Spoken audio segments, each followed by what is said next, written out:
반갑습니다. 네. 2부 예배 때는 이쪽에 이렇게 조금 더 많이 앉아 계시네요. 네. 네. 주로 이제 여기에 앉아 계신 권사님들 그리고 장로님도 계신 것 같고요. 네. 자, 네. 우리가 제가 이제 개인적으로 그 성경을 가르치고 이렇게 하면서 늘 고민하는 것들이 몇 가지가 있습니다. 그 중에 이제 하나는 뭐냐면은 아마 여러분들도 성경이라고 하는 것은 뭘까요? 우리가 뭐 다들 성경은 하나님의 말씀이다라고 다들 그렇게 생각하면서 살아가고 있습니다. 근데 정말 성경은 뭘까라고 하는 것. 왜냐하면은 성경을 어떤 시대적으로 나눈다라고 하면은요, 성경은 사실 수천 년 전의 말씀이거든요. 오늘 우리가 읽은 예레미야 말씀은 예레미야는 지금부터 대략 한 2600년 전에 활동했던 사람입니다. 2600년 전이라고 하면은 좀 감이 와 닿으시나요? 뭐 예를 들어서 여러분 우리나라 그래도 조금 시대를 거슬러 올라가면은 조선 시대가 있고요. 그리고 뭐 고려 시대가 있고 삼국 시대가 있고 이런 걸 생각을 해보면은 광개토대왕이나 광개토대왕 뭐 우리와는 굉장히 거리감이 있지 않습니까? 그리고 이제 고구려를 세운 혹은 이제 어떤 시조나 이런 분들 뭐 누구는 말에서 태어난 이런 사람들도 있기도 하고요. 그런 사람들에 대한 이야기를 읽는 것도 우리와는 굉장히 시대적으로 동떨어졌다라고 생각을 합니다. 그런데 성경은 그것보다도 훨씬 더 이전 시대의 기록이죠. 우리는 왜 그리스도인이라고 하면서 그 옛날 기록을 읽고 살아가고 있는가? 그리고 그것이 그 옛날 어떤 역사적인 기록이나 이런 부분들이 오늘날 우리에게 과연 어떠한 의미가 있을까? 이런 것들을 좀 생각해보는 그런 시간들이 되었으면 좋겠습니다. 왜냐하면 그것이 결국 우리가 성경을 가지고 살아간다라고 하는 것. 그리고 또 하나는 좀 전에 제가 뭐 한 2600년 전이라고 이제 말씀드렸습니다. 그런데 그 2600년 전의 말씀을 가지고 지금 21세기를 살아간다? 이거는 너무 고리타분하지 않나요? 네. 사실 어떻게 보면은 그 옛날 말씀을 가지고 그 옛날 말씀이 우리에게 어떤 의미가 있을까라고 하는 것들을 계속해서 때로는 누군가는 고민을 하고요. 그리고 그것을 조금 더 고민하신 분들이 성경 말씀을 가지고 목회자가 되어서 성도들에게 성경을 또한 강론하기도 하고 그렇습니다. 자, 우리가 저는 개혁주의에서 제가 성장을 하진 않았지만 개혁주의가 표방하는 이러한 표어들을 잠깐 생각을 해보면요, 이러한 문구들 여러분이 많이 보셨으리라 생각을 합니다. 에클레시아 레포르마타에 셈페르 레포르만다. 개혁된 교회는 항상 개혁되어야 한다. 아마 여러분들이 한 번쯤은 다들 들어보셨으리라 생각을 합니다. 그런데 그 뒤에 제가 빨간색으로 표시를 해놓은 게 있거든요. 저 빨간색이 뭐냐면은 제쿤둠 베어붐 데이라고 하는 건데요. 하나님 말씀에 따라 라고 하는 겁니다. 이것은 개혁을 이야기할 때 그 기준이 무엇이 되어야 하는가 라고 하는 거죠. 루터가 1517년에 우리가 잘 아는 것처럼 종교개혁에 깃발을 꽂았습니다. 그 역시도 이야기를 했던 것 중에 하나는 성경을 가지고 그는 출발을 했습니다. 성경에서 얼마나 교회가 멀어져 있는가라고 하는 것. 그때 당시에도 그렇고 현재에도 그렇고요. 굉장히 많은 어떤 교회들이 있고 과거보다 훨씬 더 많은 교회들이 우리가 지금 살아가고 있는 이 땅에는 있습니다. 그런데 그때에도 역시나 교회를 세우기 위해서 굉장히 많은 사람들에게 어떤 자금을 모으려고 했던, 잘 아시죠? 이러한 일들이 있었습니다. 그래서 루터는 과연 이것이 하나님 말씀이냐라고 하는 것을 고민하기 시작했고, 그리고 그는 종교개혁을 시작했고 또한 성경을 번역을 했습니다. 자, 그렇기 때문에 여러분 한번 생각을 해보세요. 루터가 살았던 시대에 사람들 중에 성경을 가지고 있었던 사람들은 얼마나 되었을까요? 그리고 성경을 읽고 쓰고 할 수 있는 사람들은 몇 프로나 되었을까요? 제가 우리나라 기록에 남아있는 게 있습니다. 1923년도, 24년도에 대한민국에서 글을 읽거나 쓰거나 할 수 있는 사람들 혹시 몇 프로나 되었는지 여러분 혹시 상상하실 수 있겠습니까? 네. 기록으로 남아있는 게요, 23% 정도가 글을 읽거나 쓰거나 할 수 있다라고 이야기를 했습니다. 지금 2024년 정도가 되고 이렇게 하니까요, 얼마나 많은 사람들이 글을 읽거나 쓰거나 할 수 있느냐? 네, 사람들이 네, 대략 지금은 한 90% 정도? 90%가 조금 넘는 네, 이 정도 사람들이 글을 읽거나 쓰거나 그렇게 할 수 있다라고 이야기를 합니다. 지금은 과거에 비해서 훨씬 더 많은 사람들이 글을 읽거나 쓰거나 할 수 있는 것이죠. 그리고 오늘날은 여러분 혹시 성경책 가지고 계시나요? 네. 여러분 예전에 이 성경이 한 권이 얼마나 있을지 혹시 상상을 해보셨습니까? 사람들이 성경을 가질 수 있었을까요? 불가능했습니다. 왜냐하면요, 혹시 여기 계신 분들 중에 성경을 필사해 보신 분이 계신지 모르겠습니다. 여러분 성경 필사에서 옛날에는 인쇄술이나 이런 것들이 발달하지 않았을 때는요, 사람이 성경책 한 권을 갖기 위해서 성경을 필사를 해야 됐습니다. 그러면은 예를 들어서 여러분이 성경을 필사하는데 1년이 걸렸다고 생각을 해보십시오. 그러면은 그 성경책 한 권 값은 얼마가 될까요? 아주 간단합니다. 여러분의 1년 연봉이라고 생각을 하시면 됩니다. 그 중에 나는 조금 더 글씨를 잘 쓴다 혹은 예쁘게 쓴다 라고 하시는 분은 조금 더 프리미엄이 붙고 이렇게 하겠죠. 옛날 사람들은 성경을 가질 수도 없었고, 그리고 그것을 읽는 것도 거의 불가능했습니다. 그런데 루터는 그럼에도 불구하고 성경을 번역을 했죠. 그런데 오늘날 우리가 살아가고 있는 이 시대에는 여러분 성경책 몇 권이나 가지고 계시나요? 네. 아마 여러분들 차에 성경책 한 권 있으실 테고요. 차에 성경책 한 권 있으면 예를 들어서 연봉이라고 하면은 조금 높이 책정을 해서 한다면은 여러분 한 1억 정도 되는 것이 여러분의 차 안에 들어가 있다라고 하는 겁니다. 네. 과거와는 굉장히 다르다라고 하는 겁니다. 그럼에도 불구하고 오늘날 한국 교회는 왜 이런 모습이 되어 있는가? 성경을 어디에서나 볼 수 있고, 그리고 성경을 심지어는 요즘에는 핸드폰으로 가지고 다니기도 하고요. 누구나 다 볼 수 있고, 그리고 굉장히 흔한 이런 시대가 되었는데 왜 한국교회는 여전히 개혁을 이야기를 하는가? 네. 우리가 고민해 볼 부분이라고 생각을 합니다. 저는 오늘 그 중에 제가 거대한 것을 가지고 이야기를 하기는 어렵고요. 예레미야 33장 이 말씀을 가지고 한번 좀 살펴보도록 하겠습니다. 너는 내게 부르짖으라 내가 내게 응답하겠고 내가 알지 못하는 크고 은밀한 일을 내가 보이리라. 아마 이 말씀을 모르시는 분은 없으리라 생각을 합니다.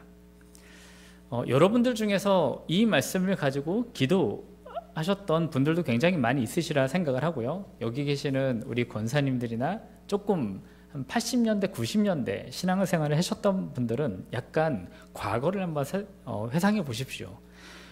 여러분 혹시 이 말씀을 가지고 내가 기도하고 응답받아야지 라고 생각을 하셨던 분들, 또 하나는 1월 1일이 되면은요, 항상 우리나라에서는 그때 어떤 것들이 있었냐 하면은 신년 금식 대성회 같은 이런 것이 우리나라에서 꽤 많이 있었습니다. 그래서 한 3박 4일 정도 새해를 하나님께 금식으로 시작을 해야지, 하나님께 기도를 시작해야지, 이러한 신앙의 모습들이 우리나라에서는 꽤 많이 있기도 했습니다. 저 역시 그렇게 신앙생활을 하면서 자라기도 했고요. 그런데 제가 이제 최근에 좀 일이 되어서 이런데 저런데 좀 다니고 이렇게 하면서 본 것 중에 하나는, 최근에 기도원이, 과거에는 80년대 90년대에는 우리나라에 기도원이 굉장히 많았었거든요. 그런데 여러분 혹시 2024년에 기도원 가보신 분 계시나요? 그렇게 많지는 않으시리라 생각을 합니다. 예전에는 그래도 한 달에 한 번 가시는 분들도 계셨고 뭐 1년에 그래도 몇 차례 가시는 이런 분들이 계셨는데 최근에는 기도원을 가시는 분이 별로 그렇게 많지 않은 것 같습니다. 네. 신앙의 패턴이나 이런 것들이 굉장히 달라지고 있는 거죠. 자, 기도하고 응답받는 것, 이것은 여기에서만 나타나지 않았습니다. 아마 여러분들 책장을 가보시면은요, 응답받는 기도의 비결, 이 베스트셀러 책 중에 하나거든요. 요즘에도 이런 책들이 많이 팔립니다.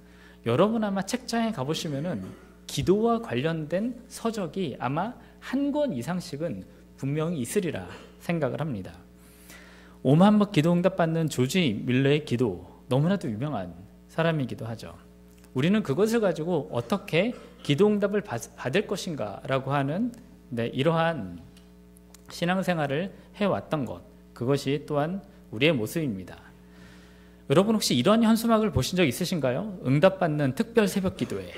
자, 이러한 현수막이 있으면은요, 그 밑에 문구에 너는 내게 부르짖으라, 내가 내게 응답하겠고, 자, 오늘 이 예레미야 33장 말씀이 항상 붙어 있습니다.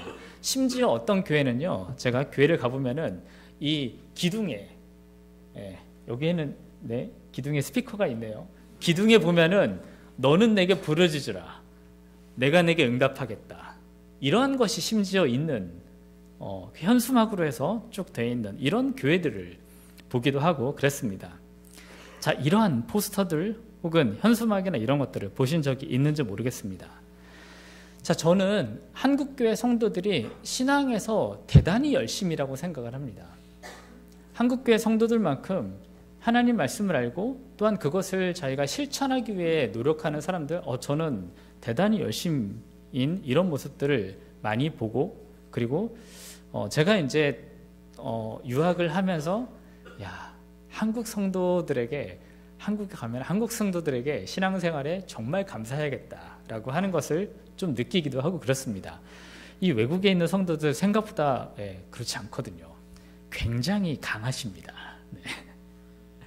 자, 그런데 제가 이 말씀을 보고 제가 구약을 전공을 했거든요. 제가 구약을 전공을 하면서 한국 성도들의 생활 패턴이나 이것에 성경이 굉장히 지대하게 영향을 끼친다라고 하면서 제가 잘 알려진 본문을 가지고 제가 논문을 쓰기 시작을 했습니다. 그 중에 하나가 바로 이 예레미야 33장 말씀이기도 합니다.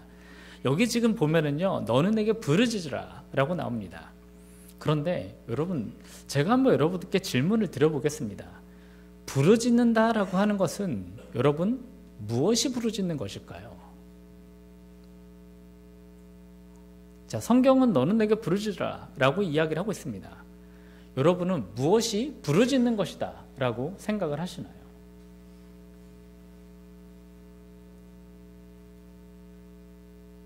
소리를 크게 내는 것, 이것이 부르짖는 것일까요? 네.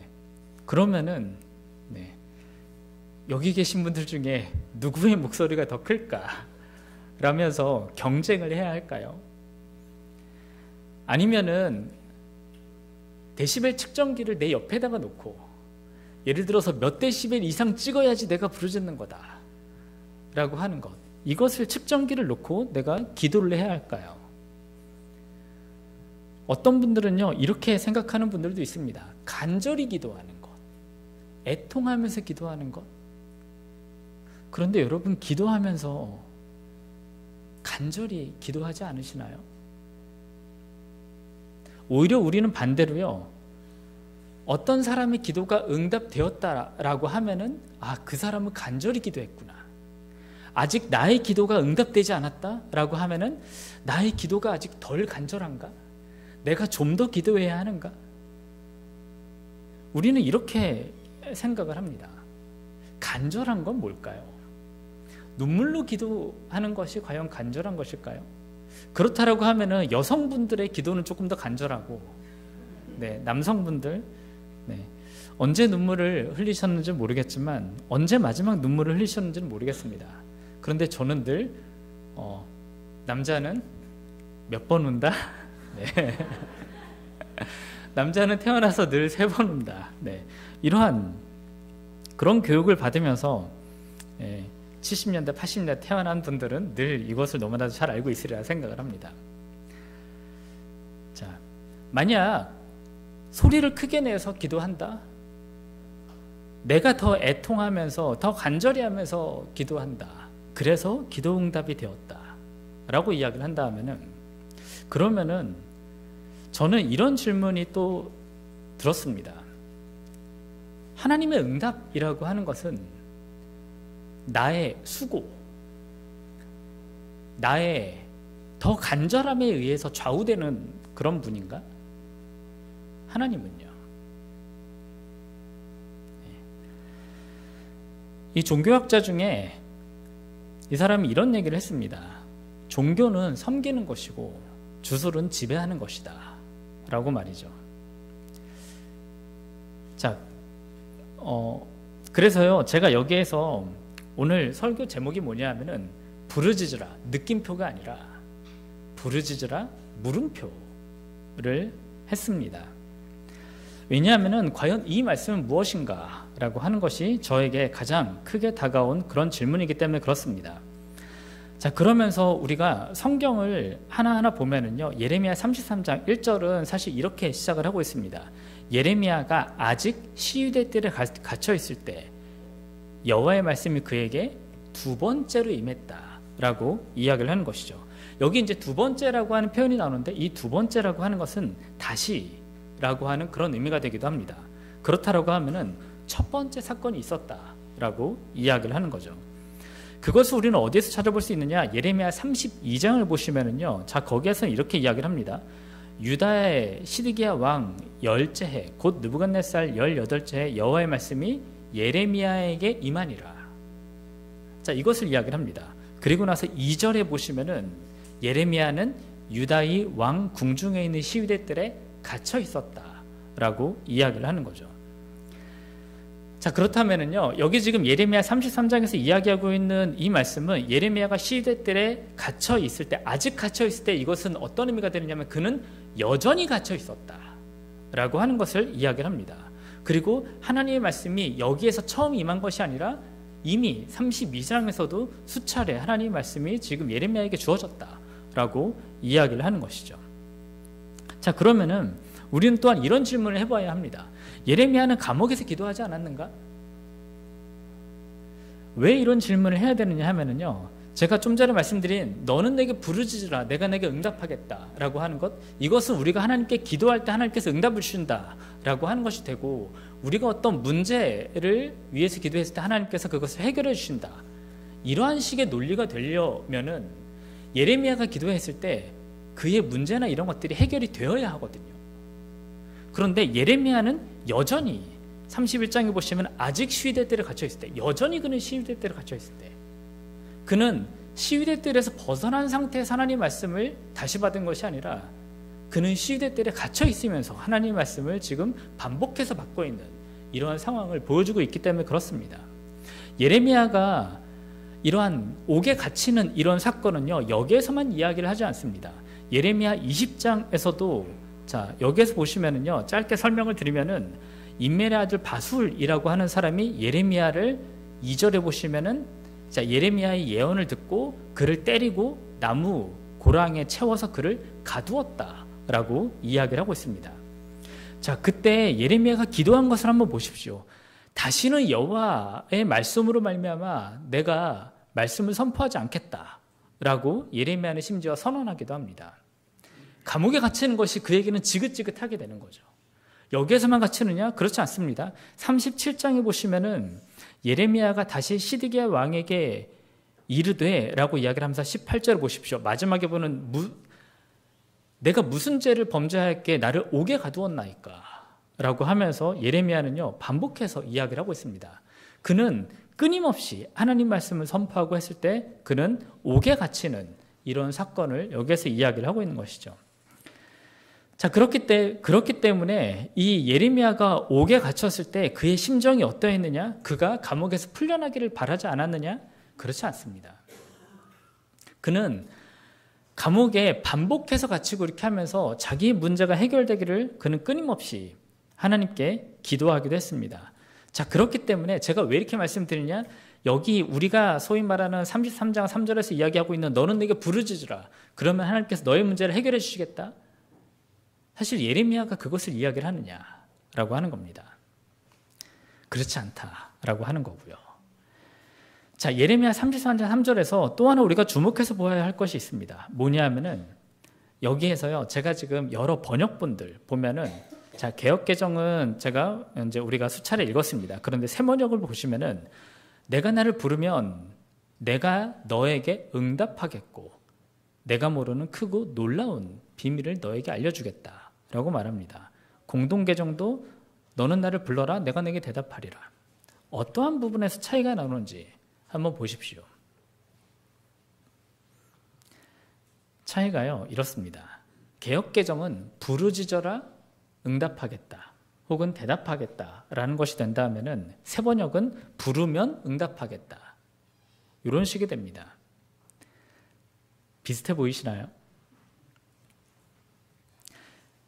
사실 여기에는요, 부르짖다라기보다는 부르다라고 하는 것이 조금 더 적절한 의미가 되는데, 부르짖다는 큰 기쁨이나 슬픔, 고통 따위의 격한 감정을 억누르지 못하여 소리 높여 크게 떠드는 이런 행위를 이야기를 합니다. 그런데 부르다는 말이나 행동 따위로 다른 사람의 주의를 끌거나 오라고 하는 것. 그래서 부르짖다는요, 그 자체가 어떠한 목적이나 이런 것들을 담고 있다고 하면, 부르다라고 하는 것은 예를 들어서 제가 집사님 이렇게 부르는 것, 목사님, 예를 들어서 뭐 형제의 이름을 부른다거나 이러한 것이 가장 기본적인 의미입니다. 자, 그래서 본래 의미는 부르짖다가 아니라 너는 나를 불러라 그러면 내가 대답하겠다라고 하는 것이 본래 의미에 좀 더 가깝다라고 하는 겁니다. 이것을 여러분이 영어 성경이나 이런 것들을 본다 하더라도요, 동일한 의미를 가지고 여기서 이야기를 합니다. 자, 그렇다면은 우리는 이런 질문을 할 수 있습니다. 아, 그러면 내가 지금까지 잘못된 신앙생활을 해왔느냐? 지금까지 그러면은 나는 부르짖다? 나는 이렇게 알고 있었는데? 그러면은 부르짖다는 이제 없어져야 하느냐라고 하는 거죠. 아니요, 그렇지는 않습니다. 다만 그것이 기도의 시작은 될 수 있습니다. 왜 그러냐 하면은, 여러분 혹시 우리는 언제 기도하나요? 여러분은 언제 기도하시나요? 혹시 여기 계신 부모님들 중에 고3 자녀를 두신 분이 있으십니까? 네. 혹시 고3 자녀를 두셨던 부모님이 계십니까? 네. 너무 간절히 기도가 나오지 않으시나요? 네. 우리가 보통 기도할 때는요, 내가 평안할 때 기도하기보다는 나에게 어떤 간절함이 있을 때, 사실 우리는 이때 더 많이 무릎을 꿇고 더 자주 그리고 더 오랫동안 기도를 합니다. 그런 점에서 사실 우리의 간절함은 우리가 하나님께 무릎을 꿇는 그러한 단초는 됩니다. 그런데 성경은 그것이 기도의 본질이냐 하는 것이죠. 그렇지 않습니다. 성경은 너는 나를 불러라 그러면 내가 대답하겠다, 여기에서 끝나지 않습니다. 그것은 어디에서 끝나느냐? 내가 알지 못하는 은밀한 일을 내게 보이리라, 여기에서 끝나거든요. 여러분이 하나님이 자기를 보이신다라고 하는 것, 이것은 어떤 의미가 되느냐 하면은, 처음에는 나의 간절함으로 기도를 시작합니다. 그런데 기도를 하면 할수록 그것이 내 목적이 관철되는 것, 그것이 기도의 종착점이 아니라, 기도의 종착점은 나의 간절함으로 시작했지만 기도를 하다가 나의 간절함이 이루어지는 것, 그것이 아니라 점차 내 것을 내려놓고 하나님의 것으로 나를 채워가는 것. 그래서 기도는요, 처음에 내 것을 채우기 위해서 시작했지만 시간이 갈수록 내 것을 비워가는 것, 그리고 하나님의 것으로 나를 채워가는 것, 그것이 바로 이 예레미야 33장이 우리에게 이야기를 해주는 기도다라고 하는 것이죠. 자, 그럼 하나님께서 주시는 것으로 나를 어떻게 채워가느냐? 여기에서 하나님께서 내게 보이리라 라고 이야기를 하는 것. 우리는요, 하나님이 자기를 보이시는 것, 우리는 이것을 뭐라고 이야기하느냐? 계시라고 말합니다. 하나님의 뜻, 하나님의 의지, 그것을 하나님께 스스로 보여주시는 것이죠. 그러면은 오늘 성경 말씀은 우리가 그러면은 전부 다 새로운 계시를 하나님으로부터 받아야 되는 것을 이야기를 하느냐? 아니요, 그것을 이야기하지 않습니다. 우리는 이미 하나님의 뜻을 담아 계시된 것, 그것을 가지고 있습니다. 여러분, 그게 뭘까요? 그것은요, 우리가 너무나도 익숙한 성경이라고 하는 겁니다. 여러분, 성경이 토라라고 하는 게 가르침이라고 하는 뜻이거든요. 이 토라라고 하는 게 던지다라고 하는 뜻이 있습니다. 그것은 어떤 의미냐 하면은 하나님이 자기의 뜻을 담아서 우리에게 던져주신 것. 이러한 의미가 바로 이 성경, 토라라고 하는 그 의미가 여기 담겨 있다라고 이야기를 하는 것이죠. 자, 그래서 예레미야 33장을 우리가 정리해서 보면은 너는 내게 부르짖으라, 응답하겠다. 부르짖는 기도가 아니라 내 것을 관철시키는 기도가 아니라 그것은 기도의 시작은 될 수 있지만 기도의 종착점은 결국 내 것을 내려놓고 하나님의 것으로 나를 채워가는 것. 그리고 하나님의 뜻을 알기 위해서 내가 계시된 말씀, 성경으로 다시 돌아가는 것. 그래서 내가 성경으로부터 얼마나 멀어져 있는가. 내 것을 관철시키는 것은 결국은 내가 성경으로부터 멀어져 있는 상태를 이야기를 합니다. 그런데 하나님의 것으로 다시 나를 채워가는 것. 그것이 바로 성경이 이야기하고 있는 기도가 되는 것이죠. 그런데 이것을 우리에게 가장 먼저 보여주신 분이 있습니다. 누구일까요? 우리가 잘 알고 있는 누가복음 말씀에서는 이렇게 이야기를 합니다. 이르시되 아버지와 만일 아버지의 뜻이거든 이 잔을 내게서 옮기시옵소서. 예수님께서는요, 이 잔을 내게서 옮기시옵소서. 이것은 어찌 보면 예수님께서 원하시는 것일지도 모릅니다. 그런데 예수님께서는 내 원대로 마옵시고 아버지의 뜻대로 되기를 원하나이다 라고 이야기를 하면서 하나님의 뜻을 이루는 것으로 마치게 되는 거죠. 자, 성경에서 이야기하고 있는 바로 이 내가 알지 못하는 은밀한 일, 이것은 내가 예측할 수 있는 것, 계산할 수 있는 것, 그것만을 이야기를 하지 않습니다. 하나님께서 내게 보이시는 것은 내가 계산할 수도 없는 하나님의 뜻, 그 가운데 내가 하나님의 것에 순종하고 결단하는 것, 그것을 이야기하는 것이죠. 자, 아까 저는 처음에 이렇게 시작을 했습니다. 개혁된 교회는 항상 개혁되어야 한다. 그런데 제가 빨간색으로 표시한 것은요, 하나님 말씀에 따라 무엇이 더 중요한가 라고 하는 것이 저의 눈에 좀 더 들어왔기 때문에 그렇습니다. 어쩌면 제가 성경을 전공했기 때문에 이것이 저에게 좀 더 들어왔는지 모르겠습니다. 오늘이 종교개혁 기념 주일이다 라고 이야기를 합니다. 자, 그런데 제가 이 말씀을 준비하면서 저에게 들어온 것이 이것이 있습니다. 뭐냐 하면은, 여러분, 우리가 종교개혁 기념일을 종교개혁일을 기념하면서 예배를 드리는데 사실 개혁의 대상은 무엇일까요? 개혁의 대상. 지금 여기 개혁된 교회는 항상 개혁되어야 한다라고 이야기를 했을 때 개혁의 대상은 무엇일까요? 개혁된 교회는 개혁되어야 라고 이야기를 한다면은 개혁의 대상은 세상이 아니라 교회입니다. 그런데 우리는 종교개혁을 이야기를 하면서 개혁의 대상이 교회가 아니라 세상이다 라고 이야기하고 있지 않나요?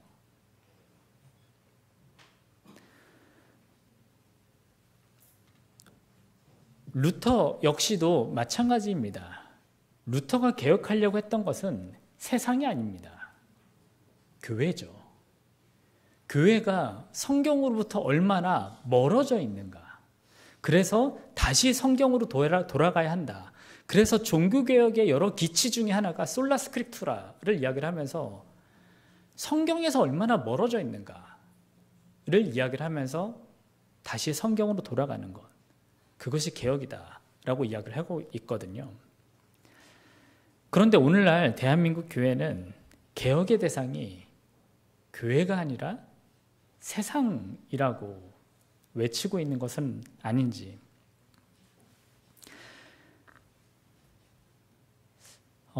제가 개인적으로 이 두렛교회를 오늘로 제가 3번째 사실 오는 거거든요. 제가 이제 주중에 해서 한 2번 정도 오고 이렇게 했었는데 두렛교회가 굉장히 전통이 있는 그런 교회다라고 알고 있습니다. 이 두렛교회를 통해서 개인적으로 기도하는 것은 두렛교회가 분립. 그래서 제가 사실 이제 여기가 사실은 마지막이거든요. 제가 처음에 갔던 곳이 이제 저기 주님의 보배교회. 제가 작년에 코로나 때네요. 코로나 때 갔었고, 제가 사실은 작년 종교개혁 기념일 때 이 하나 두렛교회를 갔었거든요. 네. 네. 그리고 이제 오늘 여기에 제가 다시 오게 됐는데, 굉장히 뜻깊다라고 생각을 합니다. 두렛교회가 굉장히 그 어떤 개혁의 가치를 아주 중요하게 생각하는 것으로 알고 있는데, 네, 이 두렛교회를 통하여서 하나님의 바른 개혁이 일어나기를 주님의 이름으로 축원드립니다. 기도하겠습니다.